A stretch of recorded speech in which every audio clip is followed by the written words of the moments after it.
The Entrepreneurs Organization, or in short EO, is a global network of successful entrepreneurs. It offers aspiring founders a supportive community for learning and growth. EO provides valuable resources, mentorship, and events to help you navigate the challenges of entrepreneurship and accelerate your business journey. It's a powerful platform to connect with like-minded individuals who can inspire and guide you on your path to success. Join EO to access a world of opportunities and insights for your entrepreneurial endeavors. For more information, head over to eozurich.ch.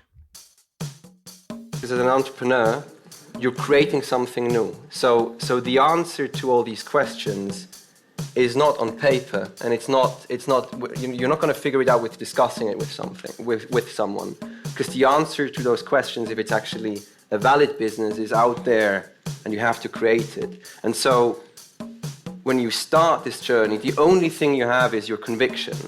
And for me, that's a learning. Like, something I took away from this was I really as long as I have this conviction, it really doesn't matter if someone says it works or it doesn't, because at the end we don't know. No one knows. I also don't know, right? So the only thing I can go with is I believe in it. I'm trying to build it, and maybe I win, maybe I don't. But at the very least, I gave it a try.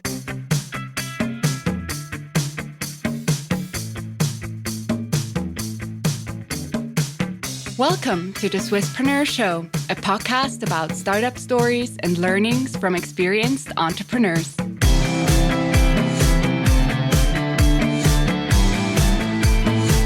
All right. Hello, everyone. I'm very happy to welcome you on behalf of Entrepreneurs Organization Zurich. We were very glad to receive this invite from the organization of the Startup Days. My name is Ronald Semp. I'm a founder and investor in several startups. Among them, I co-founded No Time, which we sold to Swiss Post, and I'm currently invested in around about 3,000 startups. The reason why I'm moderating here today is I'm the incoming president of Entrepreneurs Organization Zurich, and all my friends and colleagues from Entrepreneurs Organization Zurich are willing to talk about the topic today, which is not that often talked. Being at the top of an organization means also that you're rather lonely.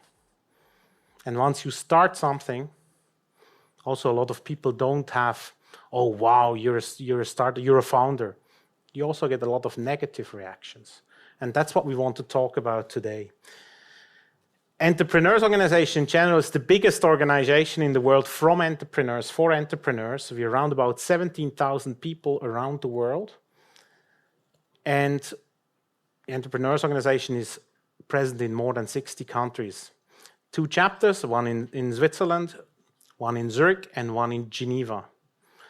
And Entrepreneurs Organization is for people that have companies that do over 1 million of turnover, but we also have an accelerator, and I think Aileen will tell something about that later because she joined EO as an accelerator.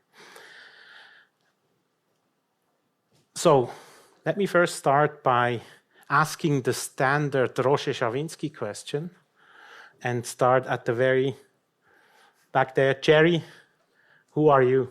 So I'm Jeremias Meier. I've been an entrepreneur for all my life. I've founded 2 companies, among them Bexio, an accounting software you might know.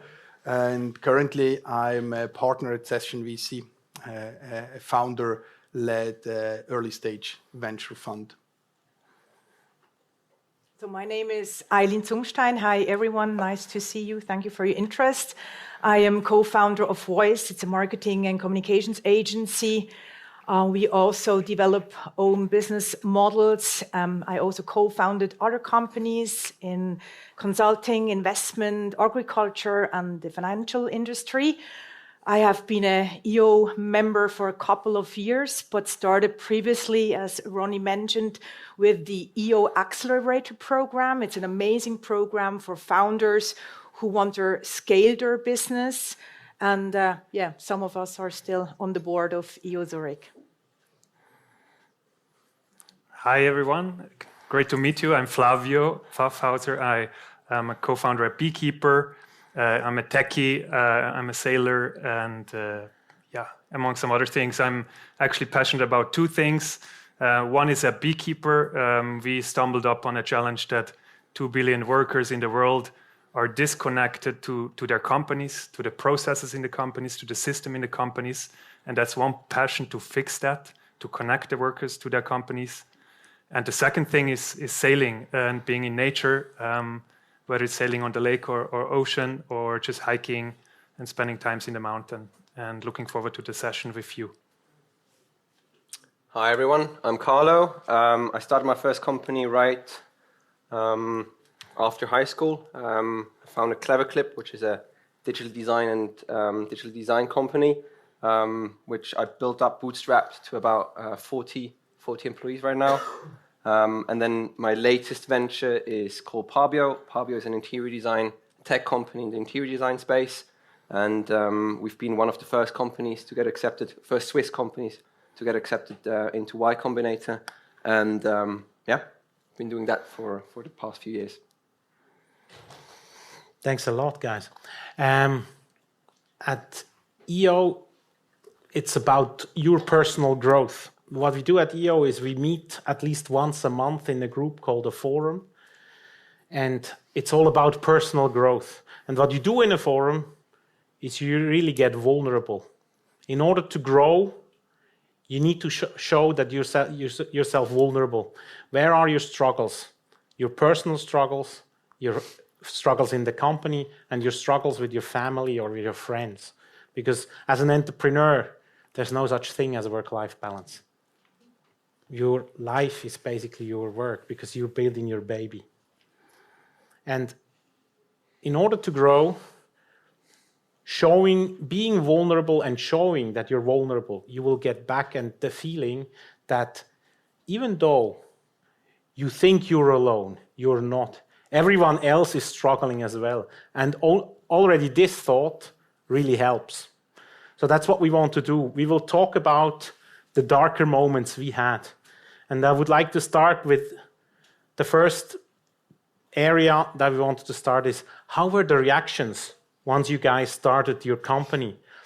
A lot of people say, oh, well, I got a lot of good reactions, of course, but it's not the ones we want to talk about. What were the negative reactions you got? How did people around react towards you once you started your company? And I can immediately tell you one story from myself. When I started, I had friends. When we went away, I did not earn any money. I was basically living out of my savings, and I didn't have any savings anymore because I put everything in the company. So I was basically living out of my wife's salary, and I even spent that investing into the company. So we spent a weekend on Portugal, and I wanted to buy a case of wine. And one of my closest, oldest friends at that point said, did you get clearance from your wife in order to buy wine? I mean, in the end, she's paying the bill. And I was really, wow. And I didn't know why it came. Probably it was jealousy, because probably he wanted to build his company his own, but he couldn't because he didn't dare. Or probably he had a partner who didn't let him.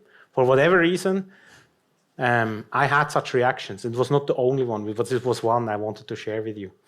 And I'm sure you guys have reactions like this as well. Who wants to go first? Fine to start. I started my first company during my studies in St. Gallen. It was 2008, and everyone around me wanted to become an investment banker, a consultant, and my colleagues went for internships to McKinsey, Roland Berger, and so on, and they were very excited about the career days at HSG and so on. I just didn't feel very comfortable going that way, and that's why I started a tiny little company with two friends in the Toggenburg. So, and back then, like the Toggenburg wasn't cool, and being an entrepreneur or a founder wasn't cool either. So I felt very lonely because I was the only one. The others were telling fancy stories about, yeah, we met the McKinsey partner in London and we did that and that. And I was just building and selling websites to other companies. At some point, this perception then changed. But for me, it was very hard because I was surrounded by people which gave me the impression that what I am doing is not the right way. If you're at high scale, you should go in consulting or banking or whatever. And I just did, and I was not sure if I'm too lazy to do that, if I'm not intelligent enough, or why I'm ending up as an entrepreneur. That was my experience. Well, I had different kinds of reactions. Like when I founded my first company more than 10 years ago, I was a bit older, 30 plus. And it was a company in consulting and strategic communications. And for people, it was oh yeah, communications, everybody can communicate. And there was this older guy who said, yeah, but Aileen, there are so many people. And how will you survive? How will you earn money? So in his case, it was not envy. It was just he didn't see the value. And for him was doing something consulting, strategic communications, everybody can do. It's not sexy. It's not a tech company or whatever.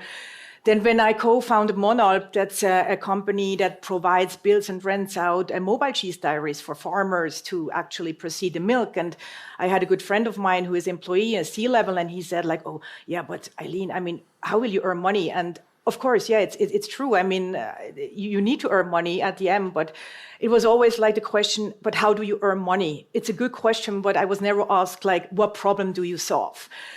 So it's always, I think, I noticed that just some people have a different perception of taking risks. And I had also a lot of friends, actually good friends of mine who went to university with me, and they would say, oh, okay, yeah, you're founding a company. And I knew that they would also want to actually found a company. But as they already had got used to a more luxury life, buying houses and going on vacation all the time, they don't, and they never had, and they still don't have the courage to actually found a company. So that was the moment where I also unfortunately felt enviness. Yeah, happy to take the next go. Well, there have been many good sides. There have also been darker sides in my founder journey. Coming out of ETH, I think very similar like you, Jerry. ETH, very structured environment. For 4 or 5 years, I knew exactly what will be then my next lecture in my next semester.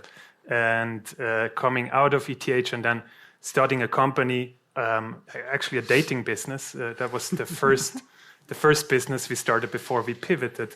I kind of felt did I study at ETH to build a dating business? You asked about reaction from people. I think initial reaction from myself was actually I was ashamed to start a dating business and go out there and talk about it. It was a challenge with myself. And I think along the journey there were many more challenges with myself. But thinking also about other people, after going into my savings and just not getting any salary for a while, not having any investors, also from family, close family, my mom would ask questions around, is it the right choice? There's very safe jobs where you get continued education, good salaries, etc. And this was in the context of actually failure in the family of my dad, who was an entrepreneur, and his business failed, and it had wider implications on the family, and she trying to protect me or support me. At the same time, I persevered, and I think also later, when we went through the first pivots and talked to the first investors to raise money, generally there was a lot of no, you have wrong team, wrong market opportunity. So a lot of no's that I think initially my resilience was very low, but then over the time that resilience, that skin grew thicker. And maybe to finish, also one reaction from another person when we shifted from the dating business into selling technology to businesses, today, his company is a unicorn company, but at that point, while he was super supportive of the dating business, he said, "Hey, I don't think this will work. No one will buy this technology. It's like a flirting or dating app." And well, we proved him wrong, and also the investors. So that's some of my stories of my initial journey. Yeah, I can just second what has already been said. I founded 2 companies, and in both cases, people, deeply questioned if there's a validity in the business model I pursued. The first company I started, Clever Clip, we were the first in Switzerland to produce explainer videos. Those 3-minute animated videos that Swisscom and all the others use. And I remember that people said explainer videos back then didn't exist. Like the term didn't exist yet. So I remember people coming up to me and saying, "So what were you going to do? Create a business around creating comics for companies? That doesn't sound very smart."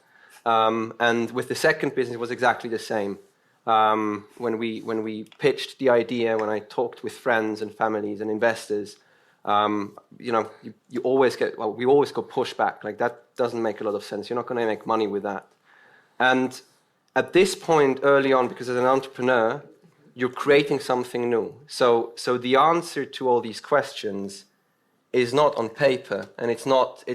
You're not going to figure it out with discussing it with someone, because the answer to those questions, if it's actually a valid business, is out there, and you have to create it. And so, when you start this journey, the only thing you have is your conviction, and for me, that's a learning. Like, something I took away from this was I really as long as I have this conviction, it really doesn't matter if someone says it works or it doesn't, because at the end, we don't know. No one knows. I also don't know, right? So the only thing I can go with is I believe in it.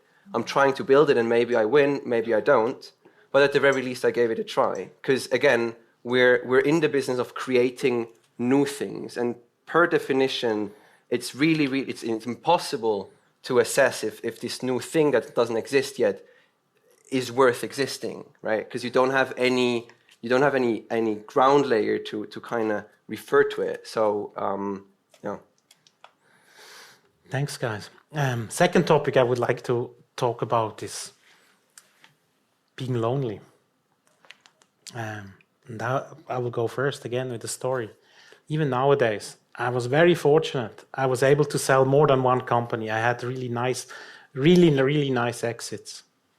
Nevertheless, every 2 to 3 months, I have one sleepless night because if you ever had a startup and you know that you are running out of money, I still have this feeling that I won't have enough money to run my things.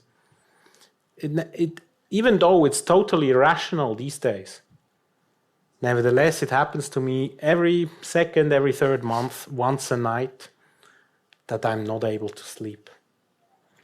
I found ways to cope with that. I get up, I have to walk, I get some fresh air. And in order to fall asleep, I usually listen to some childhood fairy tales that really calm me down, and then I fall asleep. But it happens every 2 to 3 months. Yeah. I think you have loneliness stories as well. I think you're he's much further along in the journey, because it's only once every few months. With me, it's once every second day. So good on you. But I can only second that. Like, as an entrepreneur, as a CEO, your job is to fix problems, and problems are everywhere all the time.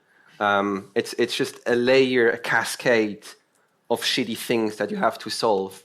And once you kind of remove the first layer, like, the second layer pops up and you're again in a problem, and then another layer comes on top of that. So you're constantly just working on those problems, and some of them are big, some of them are small, and quite a few of them cause sleepless nights for sure. And I think the loneliness comes from, as the founder, as the CEO, you're at the top, and you're the one responsible for everything. So all this shit that happens, it may not be your fault, but you are responsible for it. And I think that causes this this feeling of loneliness, that you don't have anyone else to kind of point the finger to, right? Because all the fingers eventually point to you, and you have to deal with this reality. And I think that's the hard part. Right, loneliness. Like loneliness mixed with impatience. Impatience is a feeling I had a lot throughout the founder journey.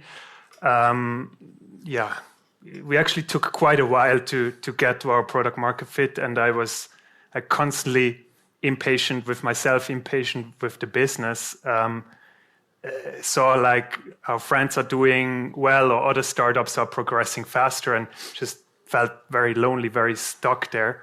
I think that was one feeling of impatience and loneliness, and I think the other, where I also tend to feel lonely, is when I get very distressed.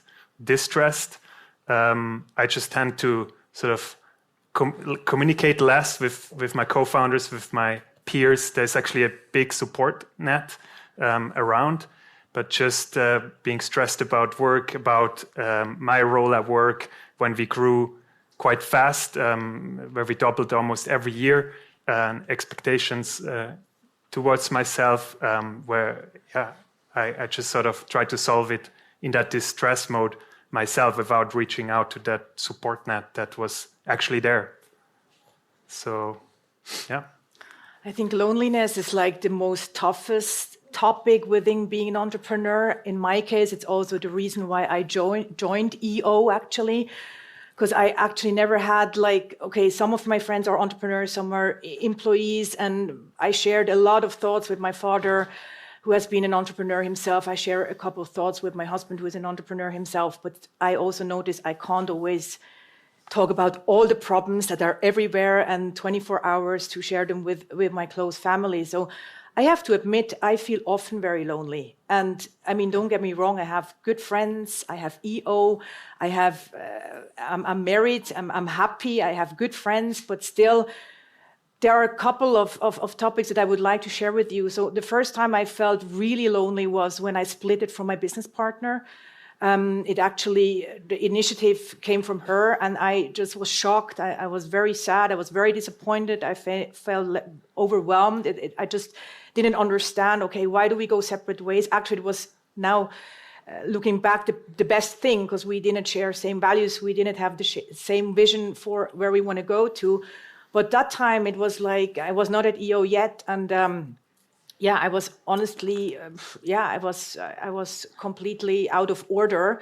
And although I knew, because my father would always say, Aileen, business partnership is more intense than marriage. And I would really say it's true. It's very intense. So that was a very lonely moment, and it took years until I also noticed, okay, really let go from all those pains and stuff. I often feel lonely because I'm a person, I have a lot of doubts. I doubt all the time, like, how can I be a better leader? How can I make better decisions? How can I invest good money in good areas and not spend good money in bad areas? How can I also be an inspiration for employees? How can I be a good supporter or sparring partner to my CEO and to my business partners? So I always doubt, but on the other hand, I believe it's also my engine of being an entrepreneur. I had a lot of loneliness the past weeks, actually horrible Q1 2023. Businesses didn't go the way, short in cash. We had to fire people. We got very short notice, no from a strategic partner. So many things. And at the same time, also loneliness, because my husband, who is also a business partner, so we share projects, he was also like at the end. And then he being at the end and me being at the end, like that also affects the marriage, and it affects the relationship. So normally one of us would like, okay, let's go. And there are a lot of positive, we are healthy and everything. But we were like both completely, out of order. So that was also difficult. I felt lonely beside actually my husband and part of my family. Then I'm always lonely with a topic that maybe sounds a bit strange, but like also, focusing and balancing your energy. So I am a high sensitive person, and high sensitivity, but I always feel alone with the topic. Especially people would always think, okay, Aileen is like she's a entrepreneur, and she has a lot of energy and she has good ideas, but still I need those moments like being on my own, going quick for a walk. So this is also a topic that I often feel very lonely with. Yeah, being lonely for a long time. Like among my friends, I was the only entrepreneur. Others were pursuing corporate careers, became teachers, or whatever.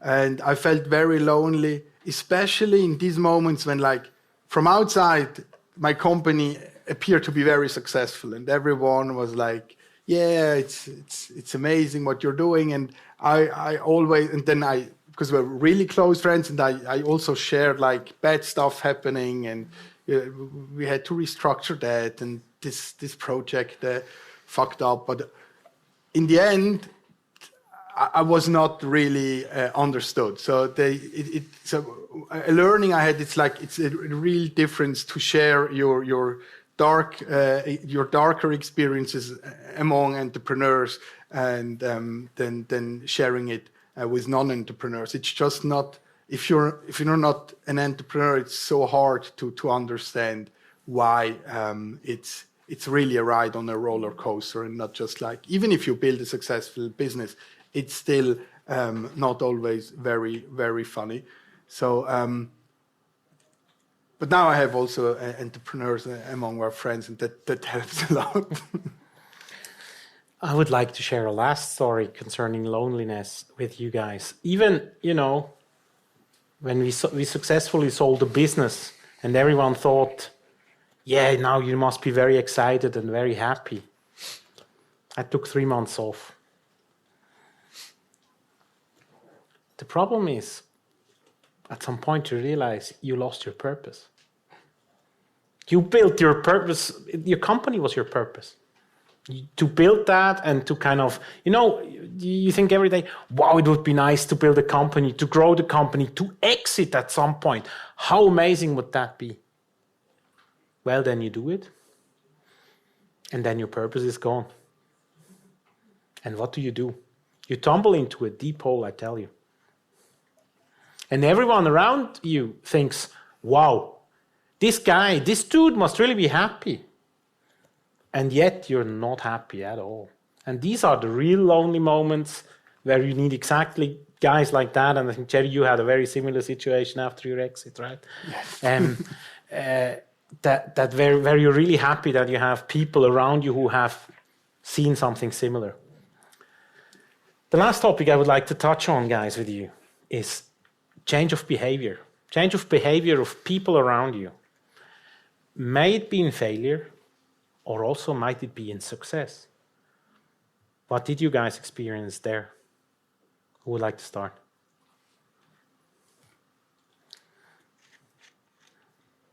Change of behavior. So I certainly have less friends now than 10 years ago. But I think that's primarily my fault, because I wasn't able to maintain a lot of relationships during, especially the darker times. So I was so focused on building my business and working on my company that, yes, I've screwed up some relationships, and I think that this then also changed the behavior of certain people. Then, after the big Bexio exit, I noticed that some people suddenly came back, and it was like, yeah, come, let's catch up. And I was always a little bit, I felt suspicious, and I wasn't sure, is it really about our friendship, or is it about something else? And still, I have a very good group of very close friends, and as I said, teachers, entrepreneurs, businessman, but everything, just really everything. And for me, that means a lot to like still have like the same friends than 10 years ago. But yeah, when I think of it, it's like it's more about quality than about quantity. And how many letters did you get from banks and wealth managers after you exited? Yeah. But these were that's not about friends. That's their job. But change of behavior. Yeah. So when you called them before, it was very hard to get somebody on the phone. After that, they sent you messages all the time. Aileen? Well, the longer I have been an entrepreneur and also growing my small portfolio, the less people, and I really mean like also close friends and colleagues, ask me how I am. They just actually think, okay, we don't actually need to ask because Aileen is doing well anyway all the time. So that's very interesting. Then what I have noticed is, so what do we have to 2 years ago, we sold a company where I was co-owner. And since then, there are just more people who come and ask, like if I'm interested in investing, or also LinkedIn, like people who just want to send me their pitch decks, and also see that I have a broad network. So try actually also to actually get some contacts. That's very interesting. And then another topic is also that I'm often asked to do like volunteer job, and then I ask myself, but probably they think I don't need or don't want to earn money anymore. And I mean, it's just not true. So that's very interesting. And I think what Jerry said, I would also want to highlight is that friends, people, the people you have as friends, really the kind of friends you have change. Like, I think also I have less friends, and the friends that have been very close to me or to us are entrepreneurs as well, like both entrepreneurs or either or. So that's really different. And then also what happened, I mean, just to take also not just a successful example, but there was also a business that I had to close down just a couple of weeks ago. And I didn't receive any reactions from people around me because I just assumed that people can cope with failure or like stopping a business. And I would have wished people like coming and say, okay, hey, that was such a good idea, how come? Or I had some reactions from people I don't even know who came with ideas, or did you think of that and that? And even here during startup days, but from my close friends, there was actually no reaction. Change in behavior. Good question. So in our journey, I mean, obviously, many things are not publicly visible. I think what was always very visible is when we raised some capital from investors, and I think there is a lot of inbound messages from all sorts of people. So I think there's just to have a good spam filter, or just to have shortcuts to archive messages, to keep focused on the business. But I think one interesting thing which I want to focus on a bit more is more the behavior in co-founding teams as you go through different growth stages, and you start out with some roles, and initially co-founder and myself, we were really kind of like co-CEOs, and then we go Series A, Series B, and there's all of a sudden large teams, and I mean also the roles change over time, and I think this was challenging in my founder journey. How do we reinvent our roles on our journey so we can work together? So we when we disagreed on things, certain stages of our founding journey, it just became more difficult, and we needed to change our behaviors, our roles, in order to continue to be effective as a team. And I find we found a really great way, like the beekeeper way of continuing our collaboration. And at the same time, I see also many founding teams that don't make it, or that break down, or that ruin shareholder value at the end of the day. So I think yeah, that's one thing I wanted to share with you. I think changing of behavior when you're successful or when you're dealing with failure in others has as much to do with the change of behavior in yourself. I think what I've observed, how others reacted to me, but also how I thought of myself when I got my first kind of taste of success. Got a lot of compliments and people kind of taking me more seriously, and that in turn led a bit to cockiness, right? Thinking that I figured it out, thinking that I'm maybe smarter than the others, and then when I failed, exactly the opposite happened, where people maybe didn't take me seriously anymore, and at the same time I started to question myself, right? Like my project failed, so therefore I failed, so therefore I must be a failure, so maybe I'm not good enough. And in both cases, I mean, it's I think very far from the truth. In both cases, it's just the ego trying to make itself more important than it actually is. I think that's why humbleness, I believe, is so important, such an important virtue as an entrepreneur, because I don't think you're as important as you believe you are. You do your work, you show up every morning, and then maybe success happens, maybe failure happens, and you're mostly just there observing it, and you're doing the work. And I think that's the biggest learning for me, is just I show up every day, I put in the work, and then I just observe what happens, because at the end, it's most of it, if I'm really honest with myself, most of it, in both cases, is out of my control anyway.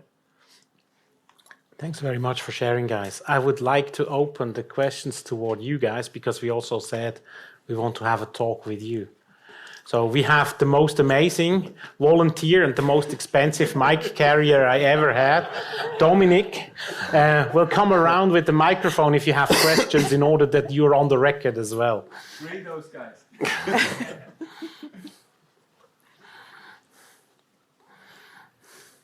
Well, first of all, thank you very much for sharing all your experience.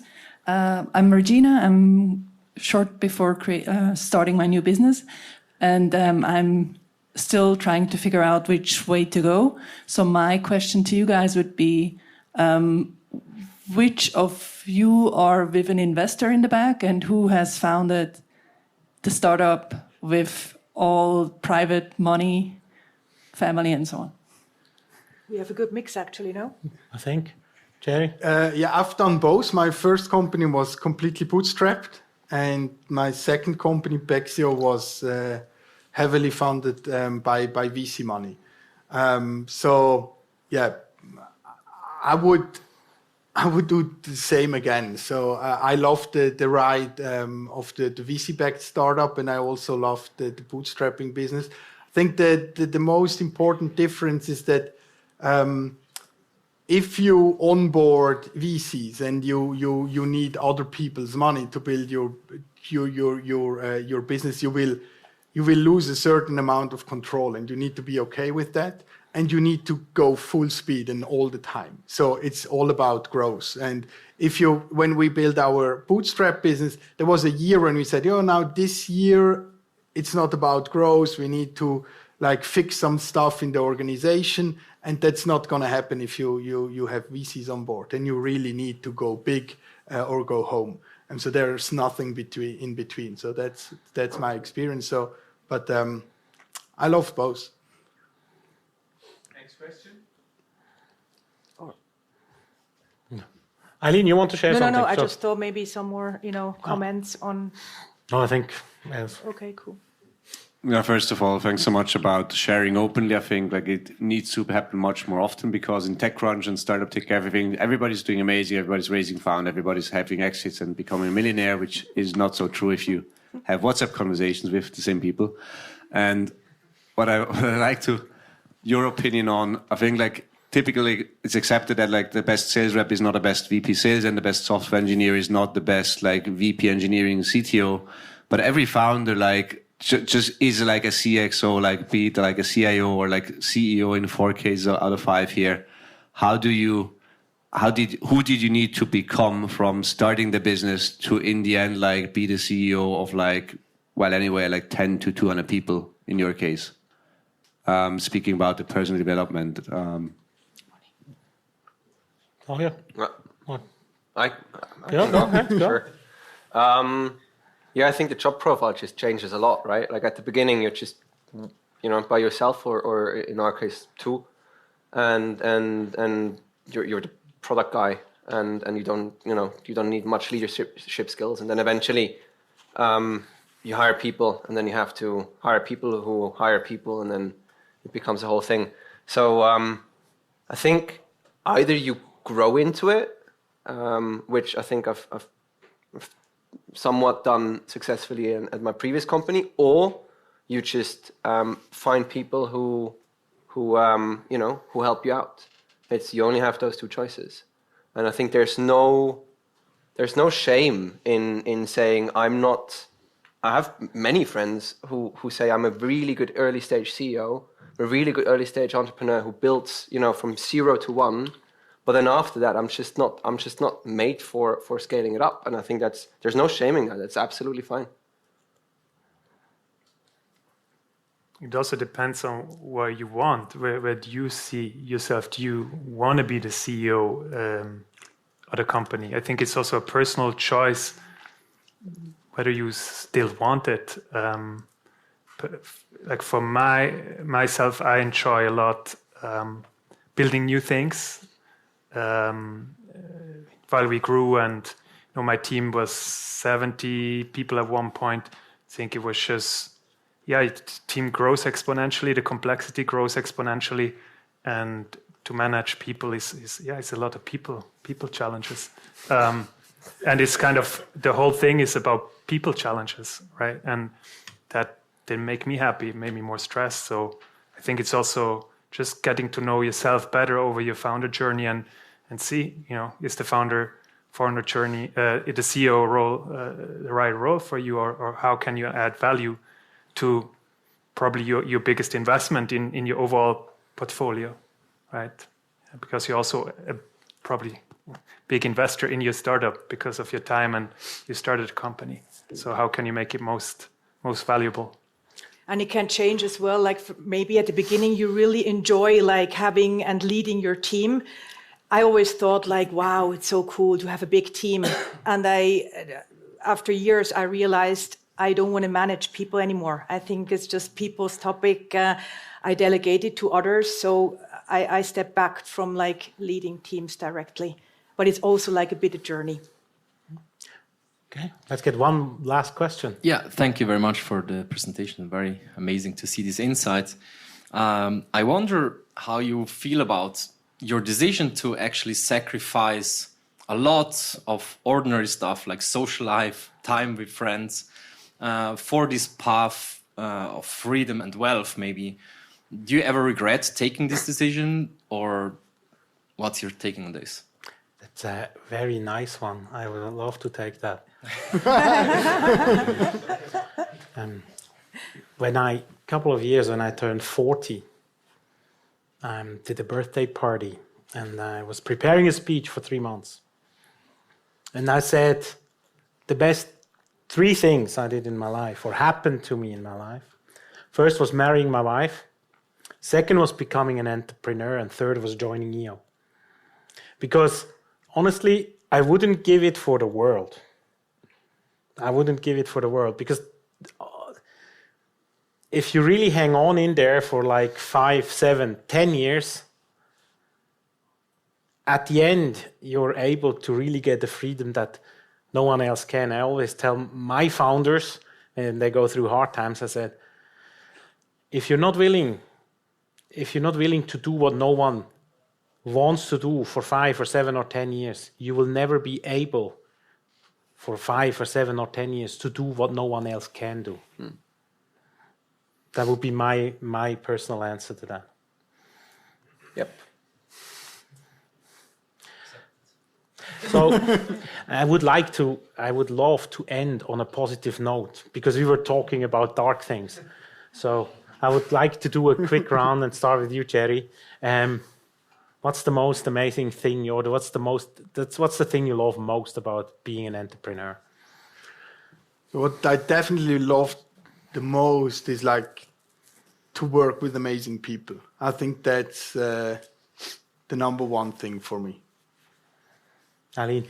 I mean, forget about brain fogs and scary nights and sleepless nights, but I think for me, like freedom of really following your own ideas, your vision, and being your own boss, I think that's amazing. Although sometimes I hate my boss, but at the end, it's just really, it's freedom, and it's it's just the best. I mean, I wouldn't go back. I would really recommend everyone to, if ever found and create a business.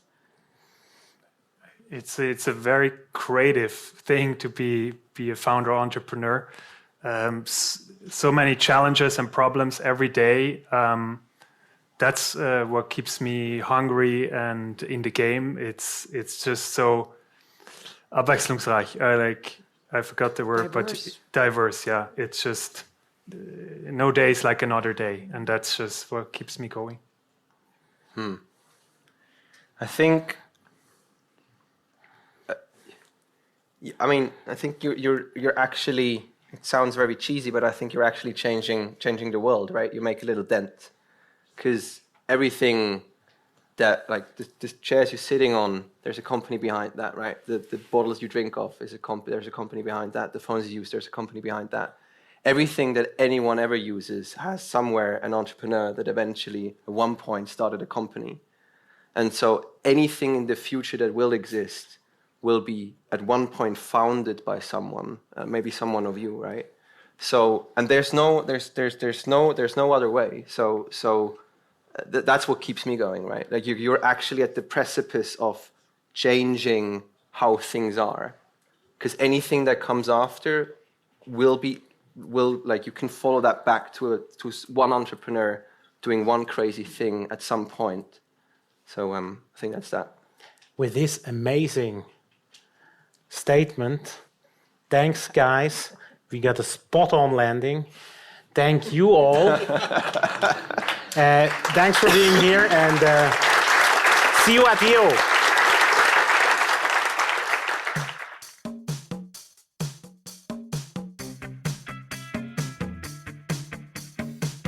We hope you enjoyed today's episode. If you did, you can support us by rating our show on Apple Podcasts. This way, we can reach an ever-growing number of aspiring entrepreneurs.